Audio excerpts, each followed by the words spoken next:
Hello बच्चों, कैसे हैं आप लोग। आई होप कि सब अच्छे होंगे। तो आइए स्वागत करते हैं आपके अपने केमिस्ट्री के यूट्यूब चैनल ई रसायन पर।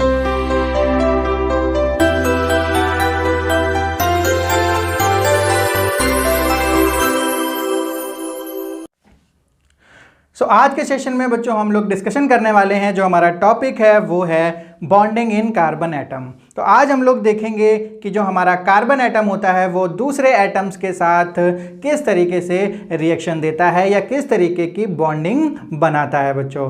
तो हमारी जो बॉन्डिंग होती है, हमारी जो रिएक्टिविटी होती है केमिस्ट्री में, उसके पीछे क्या रीज़न होता है। तो हमारे केमिस्ट ने जब बहुत सारी स्टडी की हमारे केमिकल कंपाउंड्स में, तो एक जो कंक्लूजन निकाला वो था कि जो बहुत सारे एलिमेंट या फिर बहुत सारे जो कंपाउंड होते हैं वो नोबल गैस की तरह बनना चाहते हैं। तो हमारे जो नोबल गैस होती है वो हमारी होती है बच्चों 18th ग्रुप, जिसमें हमारे कौन कौन से एलिमेंट आते हैं। Helium, neon, argon, krypton, xenon और रेडॉन। अगर हम लोग बच्चों इसका इलेक्ट्रॉनिक कॉन्फ़िगरेशन देखते हैं,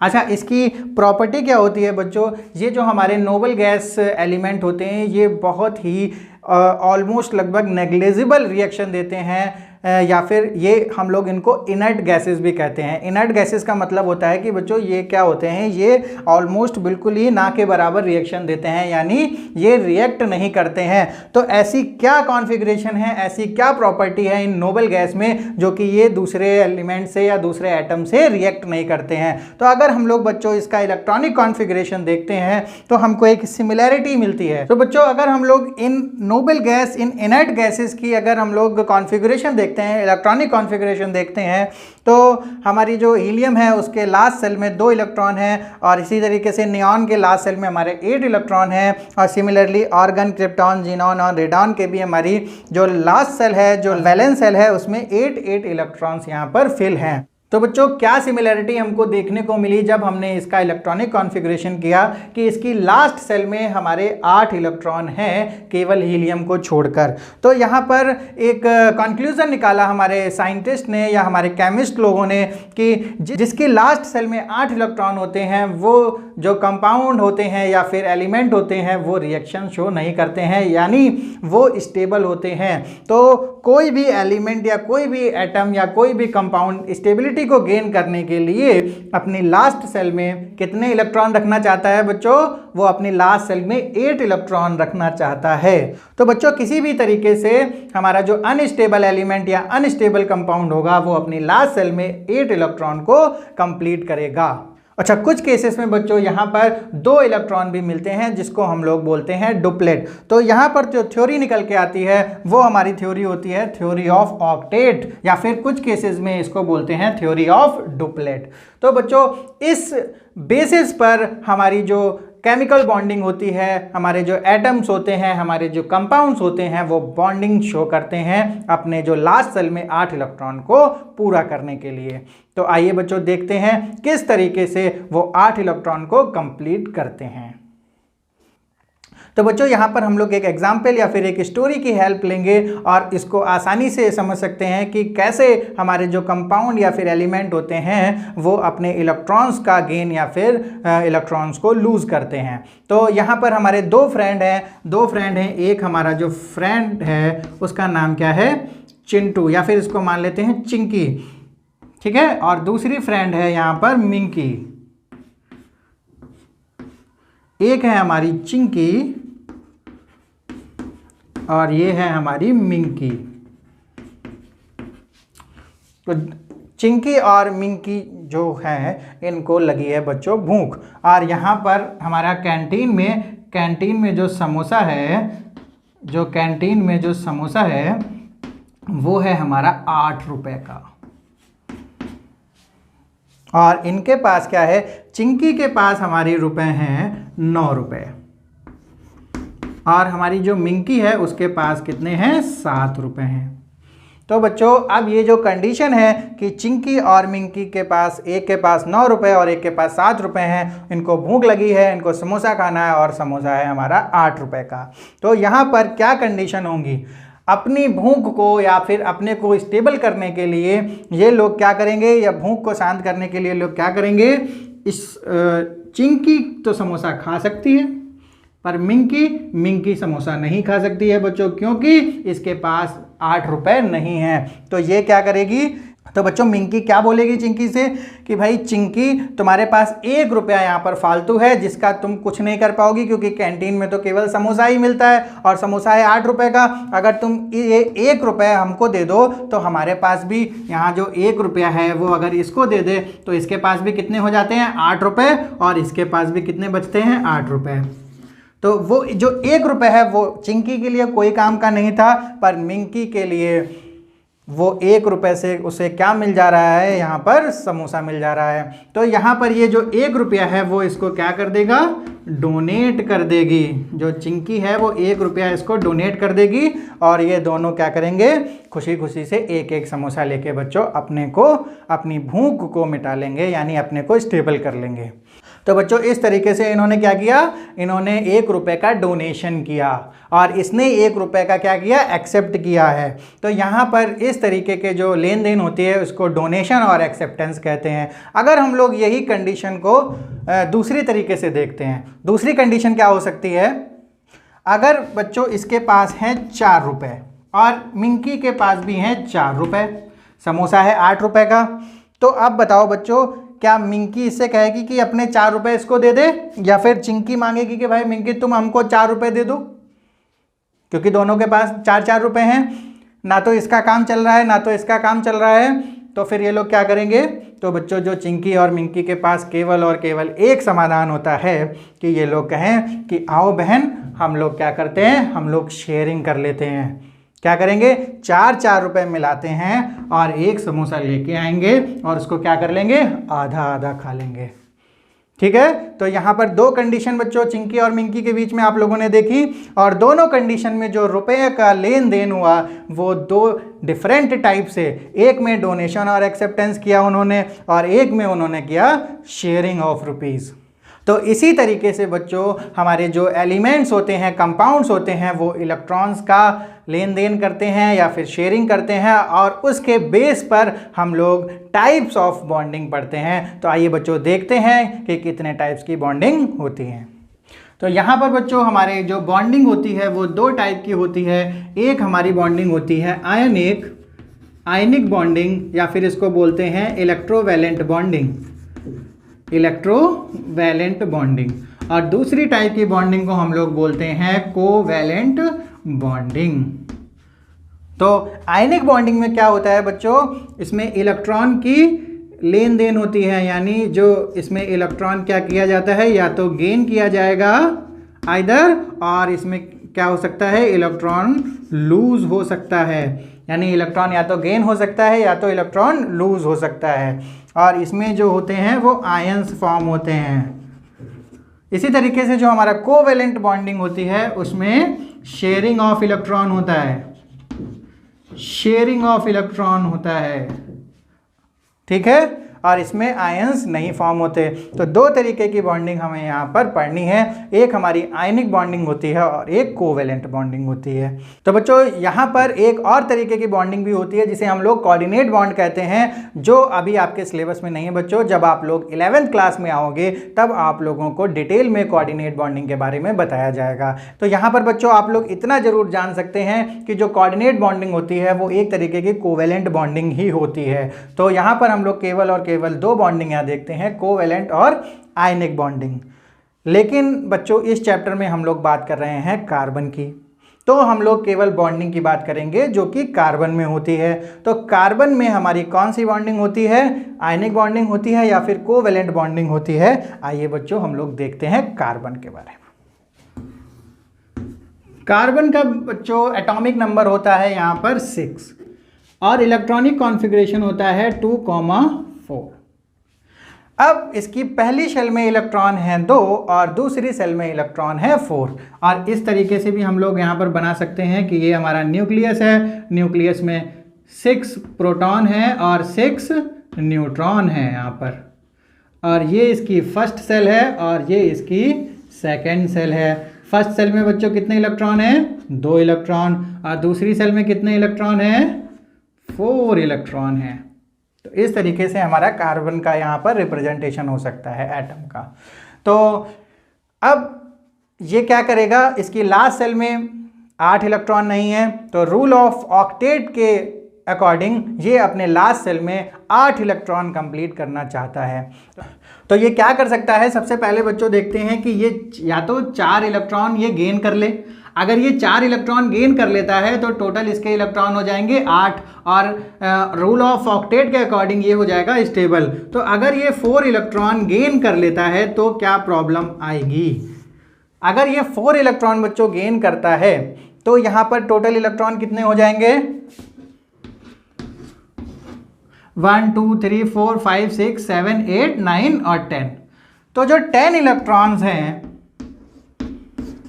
इस पर नेगेटिव चार्ज है बच्चों इलेक्ट्रॉन पर, और इसको होल्ड कौन कर रहा है? 6 प्रोटॉन, क्योंकि जो पॉजिटिव चार्ज होता है वो केवल प्रोटॉन पर होता है, न्यूट्रॉन हमारा 0 चार्ज वाला होता है। तो हमारे जो 6 प्रोटॉन हैं, जो पॉजिटिव प्रोटॉन्स हैं, ये 10 इलेक्ट्रॉन्स को होल्ड करेंगे अगर ये 4 इलेक्ट्रॉन को गेन कर लेता है। सो बच्चों it is impossible to hold 10 electrons by only 6 protons. तो यहाँ पर ये जो 4 इलेक्ट्रॉन गेन का कॉन्सेप्ट है वो यहाँ पर पॉसिबल नहीं है, एनर्जेटिकली पॉसिबल नहीं है, क्योंकि ये एनर्जी यहाँ पर इसको सपोर्ट नहीं करने वाली।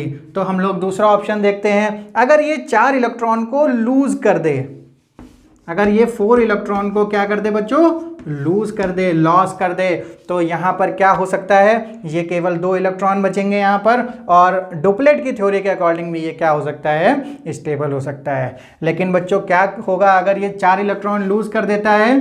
तो 4 इलेक्ट्रॉन को लूज करने के लिए इसको बहुत ही लार्ज अमाउंट में एनर्जी की रिक्वायरमेंट होगी, जो कि बच्चों यहाँ पर एनर्जेटिकली पॉसिबल नहीं होगा। और अगर ये 4 इलेक्ट्रॉन को लूज कर देता है तो यहाँ पर बच्चों 6 जो प्रोटॉन हैं वो केवल और केवल 2 इलेक्ट्रॉन को होल्ड करने के लिए बचेंगे।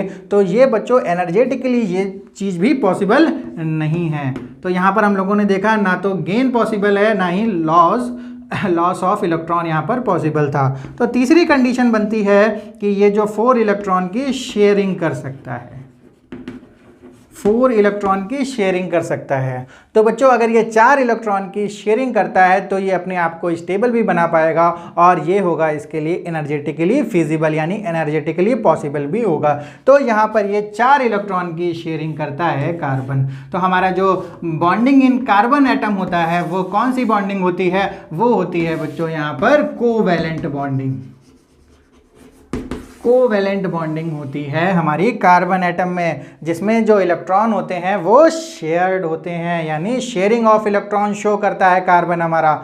तो बच्चों अब आप लोग आसानी से समझ पाए होंगे कि क्यों कार्बन हमारा कोवैलेंट बॉन्डिंग ही शो करता है, क्यों ये आयनिक बॉन्डिंग शो नहीं करता, क्योंकि इसमें जो इलेक्ट्रॉन्स हैं वो शेयर होते हैं, क्योंकि वो एनर्जेटिकली फिजिबल है। आइए बच्चों अब हम लोग देख लेते हैं कि कुछ एग्जाम्पल्स कि किस तरीके से जो कोवैलेंट बॉन्डिंग होती है उसमें इलेक्ट्रॉन शेयर होते हैं। यहाँ पर हमारा जो फर्स्ट एग्जाम्पल है वो हम लोग ले रहे हैं यहाँ पर H2 मतलब हाइड्रोजन गैस। तो यहाँ पर जो H होता है इसकी जो लास्ट सेल होती है उसमें 1 इलेक्ट्रॉन होता है, जिसे हम लोग वैलेंस इलेक्ट्रॉन कहते हैं। बच्चों वैलेंस इलेक्ट्रॉन किसको कहते हैं? जो हमारा लास्ट सेल में जितने इलेक्ट्रॉन प्रेजेंट होते हैं उनको हम लोग वैलेंस इलेक्ट्रॉन कहते हैं। और हम लोग कोवैलेंट बॉन्ड बनाते वक्त केवल और केवल वैलेंस इलेक्ट्रॉन को उस एटम के साथ शो करते हैं, क्योंकि बच्चों वही हमारे बॉन्डिंग में पार्टिसिपेट करते हैं। कौन? केवल वैलेंस इलेक्ट्रॉन।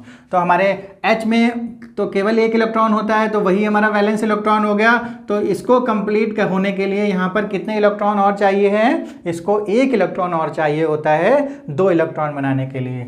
तो ये क्या करता है बच्चों? दूसरे H से क्या कहता है कि आओ हम लोग एक इलेक्ट्रॉन शेयर कर लेते हैं, और ये जो हमारे एक शेयर करके जो दोनों इलेक्ट्रॉन होंगे वो दोनों के पास होंगे, यानी ये दोनों जो इलेक्ट्रॉन हैं वो इस H के पास भी है और ये दोनों इलेक्ट्रॉन बच्चों इस H के पास भी है। जैसे चिंकी और मिंकी ने 4-4 रुपए शेयर करके एक समोसा लिया था, तो वो समोसा चिंकी का भी था और वो समोसा मिंकी का भी था। तो इस तरीके से ये जो दोनों इलेक्ट्रॉन हैं ये दोनों H के पास हैं, ठीक है, और ये दोनों इलेक्ट्रॉन ये शेयर कर रहे हैं। और अब बना लेते हैं ये स्टेबल कंपाउंड जिसको बोलते हैं हाइड्रोजन गैस। इसी तरीके से बच्चों दूसरा एग्जाम्पल देखते हैं O2 का, जिसे हम लोग कहते हैं oxygen gas. Sharing of electrons में बच्चों एक बात हम लोगों को ध्यान रखनी है कि जो शेयरिंग तभी होगी जब दोनों पार्टनर्स को सेम नंबर ऑफ इलेक्ट्रॉन्स की नीड होती है। ठीक है, तो यहाँ पर जो O है तो O के पास अगर हम लोग वैलेंस इलेक्ट्रॉन देखें तो कितने वैलेंस इलेक्ट्रॉन हैं? 6 वैलेंस इलेक्ट्रॉन हैं। हम लोग आसानी से देख सकते हैं O के पास 8 एटॉमिक नंबर होता है और इलेक्ट्रॉनिक कॉन्फ़िगरेशन इसका होता है 2,6। तो इसकी जो लास्ट सेल में कितने इलेक्ट्रॉन होते हैं बच्चों? 6 इलेक्ट्रॉन्स होते हैं, जिनको हम लोग वैलेंस इलेक्ट्रॉन बोलते हैं। तो यहाँ पर 6 इलेक्ट्रॉन हैं, तो अभी ये स्टेबल नहीं है, इसको कितने और इलेक्ट्रॉन्स चाहिए हैं? इसको 2 इलेक्ट्रॉन्स और चाहिए हैं। तो ये कोई एक ऐसा साथी ढूंढेगा जिसको वो इलेक्ट्रॉन चाहिए हों। तो अगर ये और दूसरे ऑक्सीजन की बात करें तो उसको भी क्या है? 2 इलेक्ट्रॉन ही नीड है। तो ये क्या करेगा? ये कहेगा आइए हम लोग क्या करते हैं, शेयरिंग कर लेते हैं,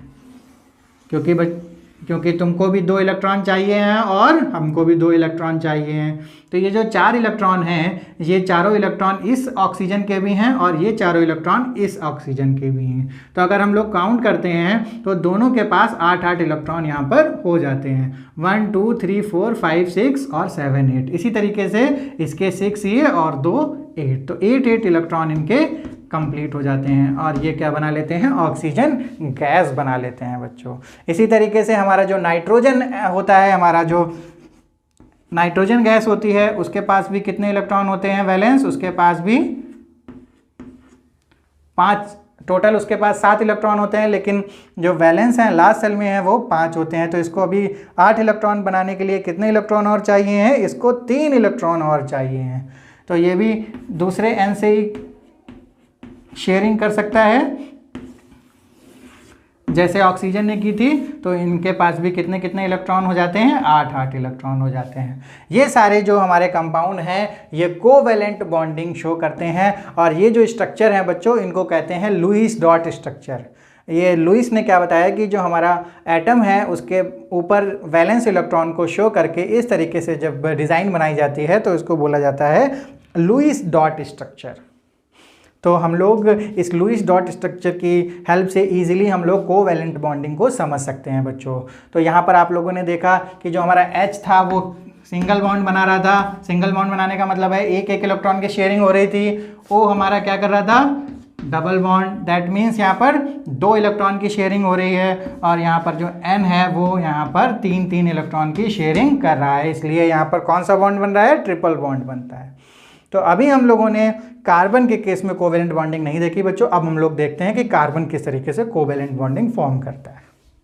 कार्बन के केस में अगर हम लोग सबसे इजीली एग्जांपल लें मीथेन, तो जो कार्बन होता है उसमें हमारे वैलेंस इलेक्ट्रॉन होते हैं 4 और इसको कितने इलेक्ट्रॉन चाहिए शेयर करने के लिए? 4 और चाहिए हैं। तो 4 या तो सिंगल एटम से मिल सकते हैं या तो 4 डिफरेंट एटम से मिल जाएं। तो यहाँ पर अगर हम लोग 4H एटम को इस तरीके से लिखते हैं कि ये एक, क्योंकि हाइड्रोजन के पास कितना होता है बच्चों? 1 इलेक्ट्रॉन होता है। उसको कितने चाहिए? उसको 1 चाहिए है।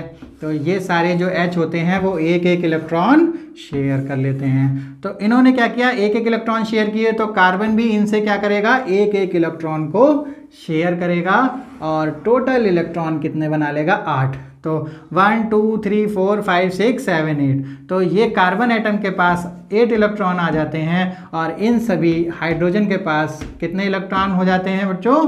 2 इलेक्ट्रॉन हो जाते हैं।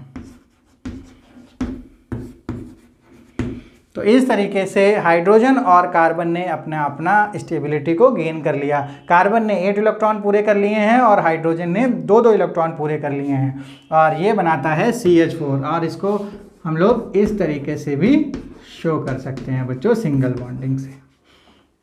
तो एक और एग्जांपल अगर हम लोग यहाँ पर देखें C2H4 का, तो इसमें 2 कार्बन हैं। तो कार्बन के पास कितने इलेक्ट्रॉन होते हैं? 4 इलेक्ट्रॉन। 4 हमको हाइड्रोजन भी सेट करने हैं, तो हम लोग सिमेट्रिकली सेट कर देंगे, इजी रहेगा बच्चों। हाइड्रोजन के पास 1 इलेक्ट्रॉन, तो सबसे पहले हम हाइड्रोजन का कंप्लीट कर लेते हैं। हाइड्रोजन को एक एक इलेक्ट्रॉन चाहिए है।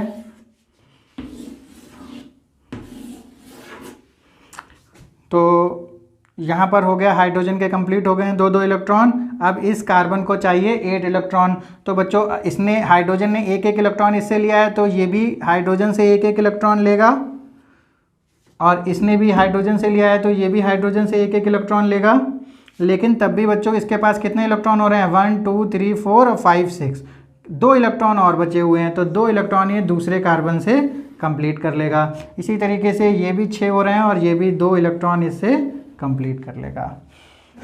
बच्चों आई होप कि आप लोगों को समझ आ गया होगा। अगर आप लोगों को अभी भी बच्चों इसमें थोड़ी सी कन्फ्यूज़न है तो आप लोग कॉपी और पेन को अपने साथ ज़रूर रखिए और इन स्ट्रक्चर्स को अपने आप खुद बनाइए। और इनके जो इलेक्ट्रॉन्स हैं, जैसे यहाँ पर जो हम लोग बच्चों यहाँ पर गोल गोल स्ट्रक्चर बना रहे हैं, इसके बीच में इसके जो इलेक्ट्रॉन काउंट करेंगे तो वो कंप्लीट होने चाहिए। 1 2 3 4 5 6 7 8।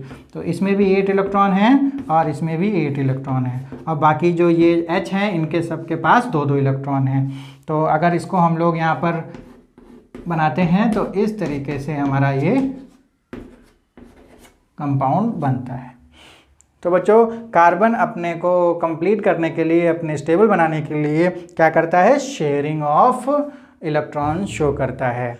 तो बच्चों यहाँ पर हम लोगों ने देखा कि कार्बन में किस तरीके की बॉन्डिंग होती है और जो कोवैलेंट बॉन्डिंग होती है उसकी क्या प्रॉपर्टीज़ होती हैं, किस तरीके से वो शेयरिंग करता है और किस तरीके से वो लूज़ और गेनिंग ऑफ इलेक्ट्रॉन नहीं शो कर पाता। तो आई होप बच्चों आज की वीडियो आपके लिए बहुत ही इंफॉर्मेटिव रही होगी। और अब हम लोग मिलते हैं अपने नेक्स्ट सेशन में, जहाँ पर हम लोग बात करेंगे एलोट्रॉप्स ऑफ कार्बन की। सो अगर बच्चों आप लोग इस चैनल पर नए हो तो इस चैनल को कर लीजिएगा सब्सक्राइब और वीडियो को कर दीजिएगा लाइक। हम लोग मिलते हैं अब अपने नेक्स्ट सेशन में। Till then bye bye and thank you for watching this video.